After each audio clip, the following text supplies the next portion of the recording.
দৌলুদিয়া থেকে এই মেয়েকে বিয়ে করা এই যুবক এক সময় চুরি ছিনতাই করত।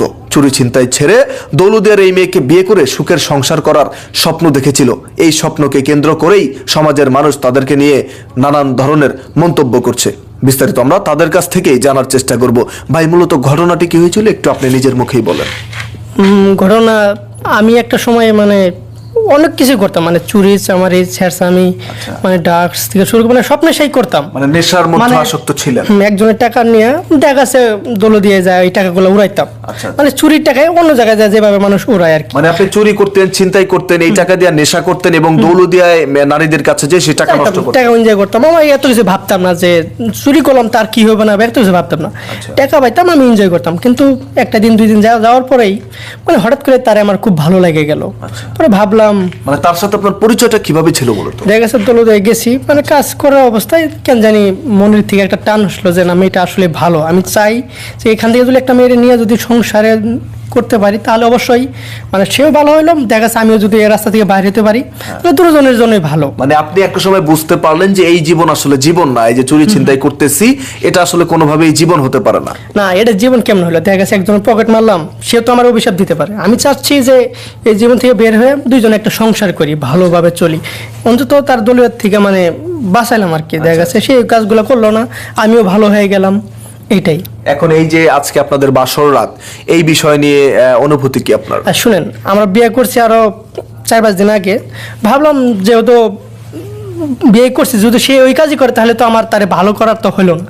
তার জন্য আমরা বাসর করে এই সিস্টেমটা করছি যাতে আমরা দুজন ভালোভাবে থাকতে পারি। আচ্ছা, আমরা একটু এই আপুর কাছ থেকে জানার চেষ্টা করবো আসলে আপু আপনার সাথে ওনার পরিচয়টা কিভাবে ছিল এবং আজকে বিয়ে করলেন এই বিষয় নিয়ে একটু বিস্তারিত যদি আমাদের বলতেন।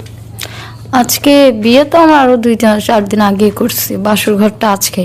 তো পরিচয়টা হয়েছে যে ও কি করতো না করতো এত দূর তো আমি জানতাম না।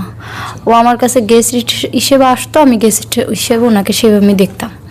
তো একদিন দেখতে দেখতে ওর নাকি আমার প্রতি ভালো লাগা হয়ে গেছে। তো আমাকে একদিন বলতো আমার নাম্বারটা দাও। নাম্বারটা দিছি, দেওয়ার পরে ফোনেই আমাকে অফার করছে যে আমি যদি তোমাকে বিয়ে করে সুন্দরটা জীবন দিতে চাই, তোমার কি কোনো প্রবলেম আছে? তা আমি চিন্তা ভাবনা করলাম যেহেতু মা বাবা নাই, তো যদি একটা সুন্দর জীবন পাই, একটা স্বামী পাই, তো এর চেয়ে বড় উপকার আমার উপরে নাই। তা আমি বলছি আচ্ছা ঠিক আছে, আমি রাজি আছি আপনার ইতে। আচ্ছা, আমি তার মধ্যে আপনাকে মাঝখানে আরেকটু প্রশ্ন করি ছোট করে। দেখেন, এই যে আপনি তো যেই জগতে ছিলেন দৌলুদিয়াতে অনেক টাকা ইনকাম করতেন, তো ওনার সাথে সংসার করে তো সেই বিলাসিতা করতে পারবেন না। তারপরও কেন আপনার মনে হলো যে সংসার করাটা আমার করতে হবে, এটা কোনো জীবন না? শুনুন, ওটা আমার বিলাসিতা ছিল না, ওটা আমারও জীবন ছিল না, ওটা ছিল আমার ভিন্ন জীবন। আর এখন বর্তমানে যে জীবনটা আছে এটা আমার বাস্তবতা জীবন। আমার এই জীবনের সাথে আমার লড়াই করে থাকতে হবে। তার প্রত্যেকটা নারীর সংসারটাই হচ্ছে বাস্তবতা। সংসারের বাইরে যে যত যাই করুক সেটা কখনোই চিরস্থায়ী না। জি না, ওটা কখনো চিরস্থায়ী না। কিন্তু দেখেন, তারপরও যখন আমি ওখানে ছিলাম তখন কোনো মানুষের কোনো মাথা ব্যথা ছিল না, কোনো কথা ছিল না। আর এখন যখন আমি তার সাথে বিয়ে করে সংসার করছি, এখন সামাজিক মানুষের অনেক মাথা ব্যথা। আমি দৌলুদিয়ায় আছি, ওখান থেকে নিয়ে আসে, ওখান থেকে সংসার করছে, হ্যান ত্যান। কিন্তু যখন আমি ছিলাম তখন তো তারা বলে নাই তুমি এখানে কেন আছো।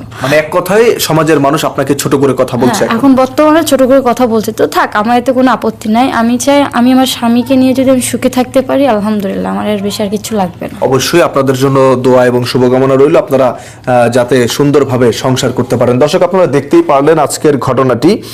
এই বোনটি এবং এই ভাই, তারা দুজনেই অপরাধী। তারা দুজনে একসময় অন্যায়মূলক কাজ করতো। তিনি দৌলুদিয়ায় কাজ করতো এবং এই ভাই চুরি ছিনতাই করতো। তারা তাদের এইসব নষ্ট জীবন থেকে ভালো জীবনে ফিরে আসার জন্যই দুজনে এক হয়ে বিয়ে করেছে। কিন্তু এই বিষয়টি নিয়ে সমাজের মানুষ নানান ধরনের বাজে মন্তব্য করছে। আমাদের সমাজে এরকম কিছু মুখ বলা মানুষ আছে যারা কাজে যেমনই হোক না কেন মুখে কথা বলে একেবারে সব উড়িয়ে ফেলে। তাদের উদ্দেশ্যে আজকে আমার ভিডিওটা তৈরি করা। আপনারা সবাই এই বিষয়গুলো থেকে অবশ্যই বিরত থাকবেন। সমাজের কোনো মানুষ যদি খারাপ থেকে ভালো হতে চায় তাকে অবশ্যই সহযোগিতা করবেন। এই উপকার ছাড়া কখনোই কেউ অপকার করার চেষ্টা করবেন না এবং তাদের নিয়ে বাজে মন্তব্য করবেন না। অবশ্যই তাদেরকে সবাই সাপোর্ট করবেন। সবাই ভালো থাকবেন, ধন্যবাদ।